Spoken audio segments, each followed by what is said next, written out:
Good morning, students. In last class, we have discussed about the lens formula and magnification of the lens. ठीक है. Now we will discuss about power of lens. What is power of lens? The degree and ability of convergence or divergence of a light ray by a lens is expressed in terms of its power. ठीक है.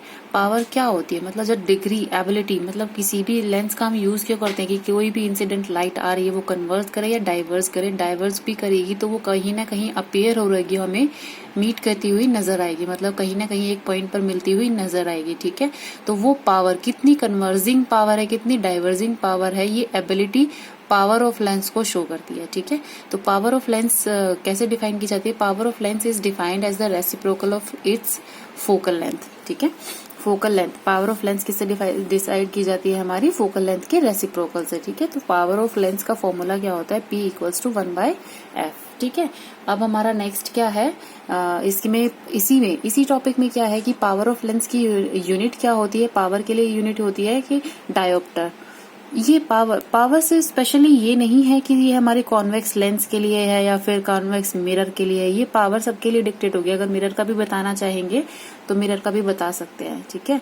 तो unit of power is dioptre denoted as D. Dioptre को कैसे denote करते हैं? D से. इसकी unit होती है डायोप्टर. ठीक है. वन डायोप्टर को कैसे डिफाइन करेंगे? Power of lens is said to be one dioptre if the lens has the focal length of 1 metre. ठीक है. अगर लेंस की फोकल लेंथ 1 मीटर है तो उसकी पावर क्या होगी? 1 dioptre equals to 1 metre inverse. ठीक है. Power of concave lens is positive, power of convex lens is positive and power of concave lens is negative. ठीक है. ये कुछ पॉइंट्स है जो आपको नोट डाउन करने हैं. इसी के साथ आपका चैप्टर खत्म हो जाता है. यहाँ आपका चैप्टर ऑलमोस्ट खत्म हो गया है. रिफ्रैक्शन वाला टॉपिक जो है, रिफ्लेक्शन एंड रिफ्रैक्शन कंप्लीट है. ये आपका चैप्टर कंप्लीट हो गया है. इसके बाद कुछ क्वेश्चंस दे रखे हैं. वो क्वेश्चंस मैंने आपको करने के लिए दिए थे. कौन कौन से क्वेश्चन दिए थे? एनसीईआरटी बुक में, आपकी बुक में ये क्वेश्चंस दिए हुए हैं. फर्स्ट जो मैंने आपको करने के लिए दी कल होमवर्क में आपने किए, कुछ लोगों ने किए हैं, सेंड भी किए हैं मुझे फोटोग्राफ्स, लेकिन सब बच्चों ने नहीं किए हैं. तो सब बच्चे मुझे अपना होमवर्क कंप्लीट करके फोटोज सेंड करेंगे. ठीक है. तो फर्स्ट हमारा है define the principal focus of concave mirror. ये मैं आपको डेफिनेशंस लिखवा चुकी हूँ. सारी डेफिनेशन जो लिखवाई है वही उसी में से याद करनी है आपने, दोबारा लिखने की जरूरत नहीं है. The radius of curvature of spherical mirror is 20 centimetre. What is its focal length? ये मैं आपको सॉल्व करके दिखा देती हूँ. रेडियस ऑफ कर्वेचर आपको दे रखी है.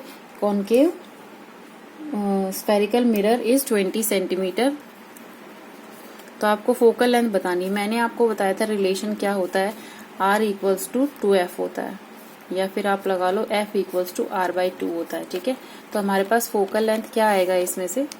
20/2 इक्वल्स टू 10 सेंटीमीटर. ये आपका क्वेश्चन हो गया सेकंड वाला, जो फर्स्ट उसमें दिया हुआ है बॉक्स में. Second question. थर्ड क्या है आपका क्वेश्चन यहाँ पे? Name that mirror. और एक चीज, आपको जो ये रेडियस ऑफ कर्वेचर मैंने यहाँ पे नेगेटिव और पॉजिटिव साइन नहीं लगाया है, वो इसलिए नहीं लगाया क्योंकि आपको यहाँ पूछा नहीं गया है कि कॉन्वेक्स लेंस है या फिर कॉनकेव लेंस है. कॉनकेव मिरर है. अगर यहाँ पे न्यूमेरिकल्स में यूज हो रहा होता कि कॉनकेव मिरर या फिर कॉन्वेक्स मिरर दे रखा होता तो वहां आपको साइन कन्वेंशन यूज करनी पड़ती. वो किसके लिए? मिरर फॉर्मूला लगाने के लिए. मिरर फॉर्मूला में आपके नेगेटिव और पॉजिटिव साइंस यूज होते हैं, यहाँ जरूरत नहीं है. ठीक है. नेक्स्ट आपका क्वेश्चन है name a mirror that can give an erect and large image. तो कौन सा मिरर है जो हमारा इरेक्ट सीधी इमेज और बड़ी इमेज बनाता है? कॉन्वेक्स मिरर में तो 2 ही इमेज बनी थी, जो पॉइंट साइज थी और एक साइज जितना ऑब्जेक्ट का साइज उसके कंपैरिजन में बहुत छोटी थी. तो जो हमारा कॉनकेव मिरर है उसका जो लास्ट वाला डायग्राम है वो बनाता है इरेक्ट. जब ऑब्जेक्ट कहाँ रखा होता है? फोकस और पोल के बीच में, तो वो इरेक्ट और एनलार्ज इमेज बनाता है. ठीक है. लास्ट क्वेश्चन है why do we prefer a convex mirror as a rear view mirror in vehicles. ये आपके मैंने यूजेस में लिखवाया था आपको कि ये वाइडर रेंज को कवर करता है, इसलिए हम कॉन्वेक्स मिरर को यूज करते हैं रियर व्यू मिरर में. ठीक है. ये आप ऑलरेडी यूजेस में लिख चुके हो. अगर आपकी चॉइस है नहीं लिखना चाहते तो फेयर नोटबुक में दोबारा क्वेश्चंस करने की जरूरत नहीं है, जो ऑलरेडी आप लिख चुके हो. ठीक है. नेक्स्ट है find the focal length of a convex mirror whose radius of curvature is 32 centimetre. ये भी सेम क्वेश्चन है, रेडियस ऑफ कर्वेचर दे रखा है आपका और आपको फोकल लेंथ निकालना है। ठीक है। लास्ट है a concave mirror produces 3 times magnified real image of an object placed at 10 centimetre in front of it, where is the image located. आपको दे रखा है कि मैग्निफिकेशन दे रखी है आपको कि 3 times है। ठीक है, तो उसमें ऑब्जेक्ट की डिस्टेंस दे रखी है, तो आपको इमेज बतानी है कि कहाँ बनेगी। ओके स्टूडेंट्स, ये आपको क्वेश्चन में दे रखा है concave produces 3 times magnified image real image of an object placed at 10 centimetre in front of it, where is the image located. आपको दे रखा है कि कॉन्केव मिरर है और आपको बताना है कि रियल इमेज बनी है। रियल इमेज के लिए मैग्निफिकेशन क्या होता है? रियल इमेज के लिए मैग्निफिकेशन नेगेटिव होता है और वर्चुअल इमेज के लिए क्या होता है? पॉजिटिव। वर्चुअल के लिए होता है, वर्चुअल के लिए आपका होता है पॉजिटिव। ठीक है, रियल इमेज के लिए होता है नेगेटिव मैग्निफिकेशन। तो मैग्निफिकेशन यहाँ पे 3 times दे रखा है, तो m की वैल्यू हमारे पास कितनी है? 3। रियल इमेज दे रखी है, तो रियल इमेज के लिए जो मैग्निफिकेशन लिया जाएगा वो हमारा क्या लिया जाएगा? -3। ठीक है, तो अब हमारी ऑब्जेक्ट की डिस्टेंस दे रखी है हमें 10 सेंटीमीटर। तो ऑब्जेक्ट हमें हमेशा पता है कि कहाँ रखा जाता है? Left side of the mirror. तो हमेशा हम लोगों को क्या लेना होता है? Negative sign. ठीक है, तो अब हमें मिरर फॉर्मूला पता है, मैग्निफिकेशन का फॉर्मूला पता है -v/u। ठीक है, तो हमारे पास यहाँ वैल्यू कितनी दी हुई है? -3 इसकी मैग्निफिकेशन वैल्यू है, -v हमें निकालना है। u की कितनी दे रखी है? 10 दे रखी है।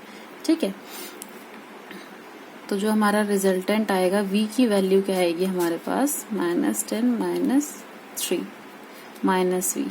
ठीक है, तो ये हमारे पास कितना आएगा? 30 -v, v इक्वल्स टू -30। ठीक है, ये दे रखा है हमें, तो v की वैल्यू हमारी -30 आई है। इसका मतलब कि जो हमारी जो इमेज आई है वो किस तरफ बनी हुई है? Left side of the mirror. ठीक है, नेगेटिव साइन का हमारा इंडिकेट करता है कि left side of the mirror बनी है। ठीक है, ये क्वेश्चन था आपका। नेक्स्ट क्वेश्चन हम नेक्स्ट क्लास में करेंगे, नेक्स्ट लेक्चर में करेंगे। Thank you students.